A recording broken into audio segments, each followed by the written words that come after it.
আসসালামু আলাইকুম ভাইয়া। ওয়ালাইকুম আসসালাম। কেমন আছেন? ভালো আছি, আপনি ভালো আছেন? ভালো আছি। এই ভাই ভাই ভাই ভাই ভাই ভাই কোথায় গেছিলেন? মাঠে গেছিলাম, কাজ পাইনি। আপনি কি ভাই ভাই? আমি তো এসেছি ভাই।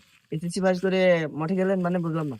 ভাই আমি এসএসসি পাস মানুষ, আমাকে কি সরকার একটা চাকরি দিতে পারে না? আমি কি সরকারি চাকরি রিজার্ভ করি না? সরকারকে চাইলে আমাকে একটা চাকরি দিতে পারে না? ভাই আপনি কি বলেন, উনি কি সরকারি চাকরি ডিজার্ভ করে? ও জুতার বাড়ি ডিজার্ভ করে। আমি ইন্টার পাস করে ঘের করি, মাটি কাটি। অনেকে মাস্টার পার্সন কমপ্লিট করে রিক্সা চালাচ্ছে, আর ও সেই জায়গায় সরকারি চাকরি খোঁজে। ওই সরকারি চাকরি কি মোয়া নাকি, সিটের মোয়া নাকি? সরকারি চাকরি হচ্ছে মামুর বাড়ির মোয়া।